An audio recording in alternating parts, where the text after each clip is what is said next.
是小城啊！怎么这个鬼样子？老大，不好！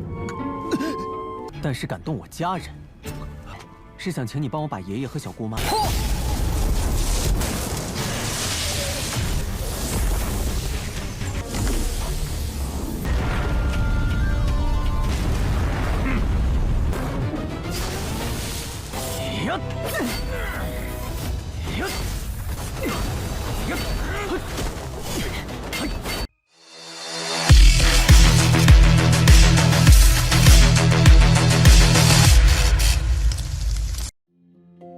Halo semuanya, selamat datang di Ruang Sinema. Bagaimana kabar kalian semua? Semoga selalu sehat dan baik-baik saja.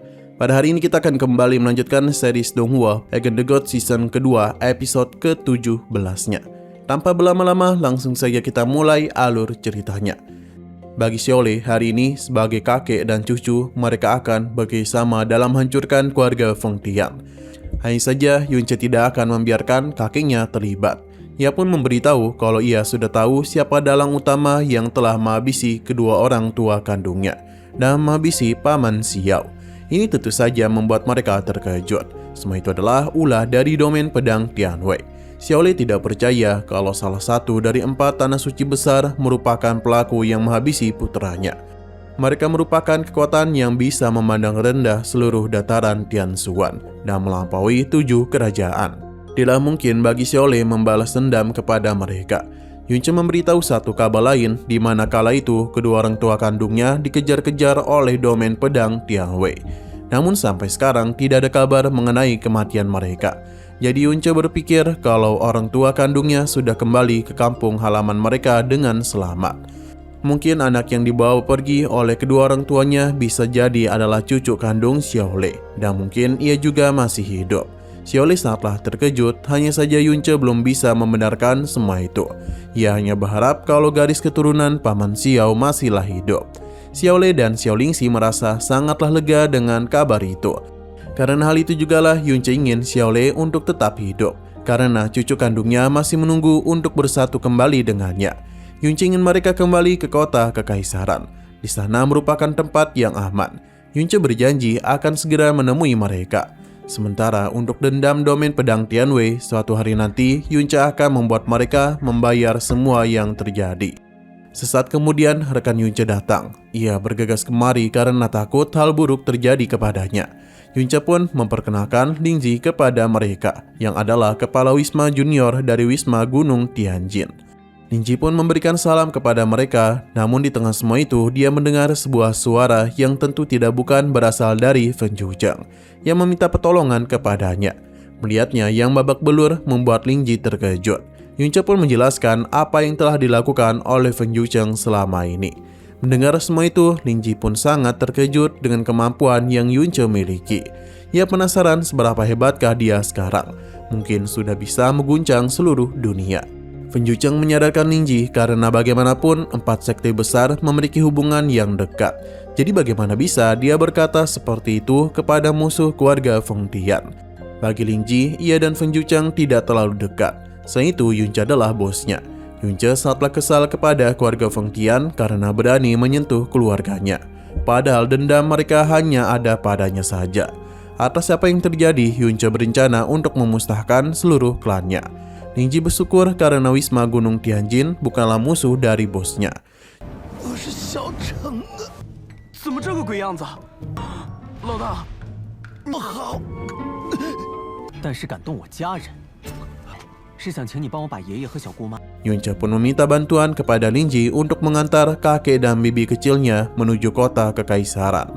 Lingji tidaklah mempermasalahkan hal itu, namun ia penasaran apa yang akan Yunce lakukan. Tentu Yunce harus menyelesaikan dendamnya dulu kepada keluarga Feng Tian. Xiaolingxi ingin dia mengampuni satu orang yang tidak bukan adalah Feng Zhucheng. Meskipun dialah yang menculik mereka, namun Feng Zhucheng hanya terpengaruh oleh hasutan saja. Lingxi dapat merasakan kalau ia tidaklah jahat. Tanpa kehadiran Feng Zhucheng, mungkin ia sudah mati. Yunce paham dan dia pun meminta mereka untuk pergi dulu. Lingji pun memintanya untuk berhati-hati dan segera pergi dari sana. Sementara di dalam kota, Tetua 27 dan Ketua Pavilion ke-33 telah mati. Total sudah 38 meninggoy di tangan Yunce, bahkan dengan 2 jam. Ini semua belum dihitung para murid yang meninggoy dan terluka. Ketua Sekte Agung Fen Yiju sangatlah kesal dan apa yang Yunce lakukan. Tapi seorang murid datang sambil memberitahu kalau tuan muda mereka telah digantung di atas gerbang kota. Kabar ini tentu saja mengejutkan mereka semua. Fen Yiju tahu ini adalah ulah dari Yunce. Berhubung dia sangatlah licik, jadi mereka semua harus berhati-hati. Fen Jia pun diminta untuk tetap berada di sini agar bisa menjaga sekte. Berpindah ke gerbang kota di mana akhirnya Fen Yucheng sadarkan diri juga. Dari kejauhan, Fen Yiju datang dengan cepat. Fen Yucheng segera meminta bantuan kepada kakeknya. Namun sebelum semua itu terjadi, Yunce muncul untuk menghentikannya. Karena bagaimanapun tuan mereka sudahlah kembali. Pertarungan pun langsung terjadi antara mereka. Kali ini adalah duel 1 lawan 1. Berhubung tetua ini datang cukup lama, jadi Yunce berpikir kalau Fen Yucheng ini tidaklah terlalu berharga. Fen Yiju berjanji kalau pada hari ini dia akan menghancurkan tulang dan menghamburkan abu Yunce. Ia tidak akan membiarkannya lari lagi. Yunce sudahlah bosan mendengar apa yang mereka katakan. Pada akhirnya yang mati adalah Fen Yuji sendiri. Saat itulah teknik api Feng Tian neraka api penyucian langsung diarahkan kepada Yunce. Tapi teknik tersebut mampu dihancurkan dengan 1 tebasan saja yang membuatnya terkejut. Yunce merasa api Feng Tian yang dikatakan hebat itu ternyata tidak ada apa-apanya. Perkataan Yunce membuatnya semakin marah saja. Dan ia akan menggunakan teknik berpedangnya untuk bisa mengalahkannya. Tapi ternyata itu bukanlah serangan biasa, melainkan domain tahta. Yunce sudah mengetahui hal itu dan ia sama sekali taklah panik. Berbeda hal dengan Fen Yuji. Karena dia percaya diri kalau dengan domainnya, kali ini Yunce akan mati. Serangan itu langsung saja menghancurkan Yunce. Bahkan kegelapan dalam teknik tersebut sangatlah sulit diatasi.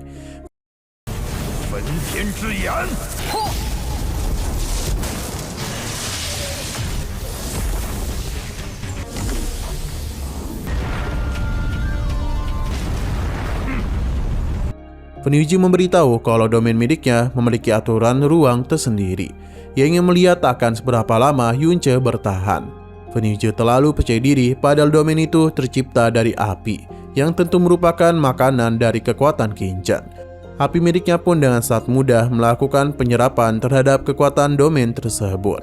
Fen Yuji akhirnya menyadari hal itu, namun dia sudah terlambat. Sekarang adalah giliran Yunce untuk bisa menghancurkan formasi tersebut. Karena 1 serangan saja tidaklah cukup, maka Yunce pun melakukan beberapa tebasan sekaligus untuk bisa membuka domain tersebut. Usaha Yunce tidaklah sia-sia. Seluruh domain itu berhasil dirinya hancurkan dan membuat Fen Yuji benar-benar taklah percaya. Karena seharusnya seberapa kuat pun Yunce, ia taklah mungkin bisa melanggar tingkatan dan aturan. Tapi aturannya tidaklah berlaku di hadapan Yunce. Meskipun Fen Yiju sadar kalau lawannya sangatlah kuat, namun dia tidak akan mengakuinya. Serangan langsung saja dia berikan kepadanya. Fen Yuji mengakui kalau dia sudah membuat kesalahan besar karena penguasaan Yunce terhadap aturan api berbeda dari orang biasa. Seharusnya dia itu tidaklah menggunakan api gaib untuk menghadapinya. Berhubung Yunce hanya berada di tingkat dasuan, ia tidaklah mungkin bisa menang dari dirinya yang di tingkat wangsuan. Yunce tidaklah peduli dan mereka berdua langsung saja beradu teknik pedang. Dalam pertarungan itu, Yunce benar-benar mampu mengimbangi seorang ketua agung dari keluarga besar.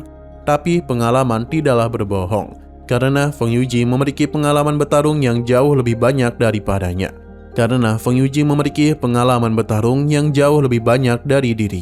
Berbagai tebasan yang dia berikan saatlah menyulitkan Yunce. Namun Yunce tidaklah menyerah.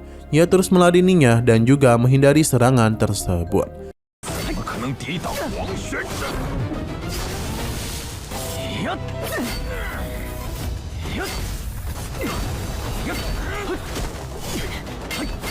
Sesaat kemudian, para tetua lainnya telah datang dan mereka dapat melihat Fen Yucheng yang tergantung. Feng Dahuan pun bergegas untuk menyelamatkan putranya. Tapi Yunce tidak akan membiarkan hal itu. Teknik jiwa sesat pun dia gunakan dan cepat dia pun menghentikan Feng Dahuan. Tapi para tetua lainnya tidak akan berdiam diri saja. Mereka melakukan penyerangan kepada Yunce. Sayang sekali hasilnya tetap sama. Para tetua tidaklah mampu menghentikan amukan Yunce. Sekarang merupakan giliran dari Fen Yucheng. Menyadari hal itu, Fen Yuji pun berusaha untuk mencegahnya. Tapi itu merupakan kesalahan karena Yunce sengaja memancing perhatiannya. Dan begitu ia bisa mengeluarkan serangan yang langsung mengenai Fenyuja dan membuatnya terpental. Sementara untuk Fenjucheng langsung dibakar oleh Yunce dengan api fonik miliknya. Ini semua tidaklah mampu dia tahan. Pada akhirnya Fenjucheng pun meninggoy. Melihat ayah dan anaknya bernasib seperti itu membuat Feng Dehuan murka. Karena Yunce itu sangatlah kejam. Yunce tidaklah menyesali perbuatannya karena Fenjucheng memang sangatlah hina. Ia bisa saja menghabisinya sejak awal, namun dia itu sengaja melakukan hal itu agar Feng Dehuan bisa merasakan kehilangan anggota keluarganya. Feng Dehuan yang dipenuhi amarah langsung melakukan penyerangan. Fen Yuji mencoba menghentikannya karena bagaimanapun ia bukanlah lawan yang bisa mengalahkan Yunce. Benar saja Feng Dehuan dapat dengan mudah Yunce lukai. Atas apa yang terjadi di tempat itu, para tetua segera menghubungi Tetua Agung. Berhubung Yunce telah menghabisi cucunya, maka Fen Yuji tidak segan-segan lagi untuk menggunakan segel Feng Tian, salah satu teknik andalan keluarga Feng Tian. Pusaka itu langsung saja menimpa Yunce, di mana kekuatan dari harta itu memang sangatlah kuat dan sempat membuat Yunce kesulitan. Tapi Yunce bisa dengan mudah mengatasi hal itu dalam sekali tinjuan saja. Ini tidaklah pernah diduga oleh Feng Yuji, karena pusakanya tidak hanya ditahan namun bisa dihancurkan olehnya. Semua orang hanya dapat terdiam saja, karena bagaimana bisa alam Disuan mampu melawan alam Mangsuan. Dalam sejarah Changfeng ini tidaklah pernah terjadi.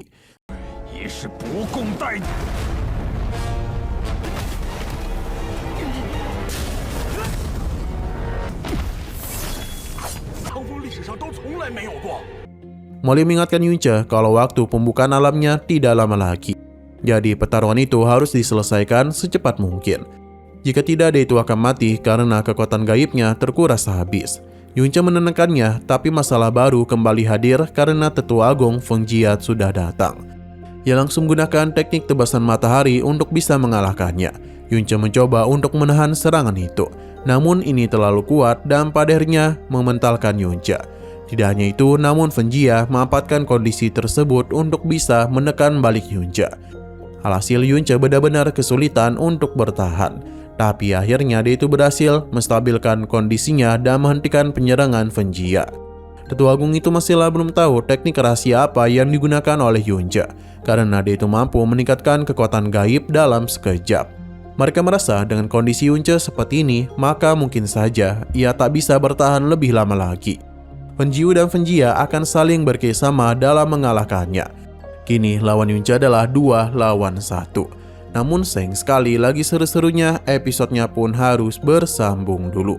Tapi sebelum kita akhiri, seperti biasa kita akan melihat preview bagian selanjutnya. Terlihat Yunce tidaklah takut dan akan menghadapi mereka berdua sekaligus. Dalam pertarungan itu, Yunce telah menggunakan segala kekuatan yang dia miliki. Begitu pula dengan para tetua. Pasalnya Yunce telah banyak menghabisi anggota Feng Tian. Jadi hanya kematianlah yang bisa menebus semua perbuatannya. Teknik gabungan sudahlah mereka gunakan, di mana ini tentu merupakan ancaman besar bagi Yunce. Ditambah lagi kekuatan gaibnya sudah tak banyak lagi. Namun yang menjadi masalah di sini adalah lawan baru yang muncul. Ia langsung memberikan tekanan kepada Yunce.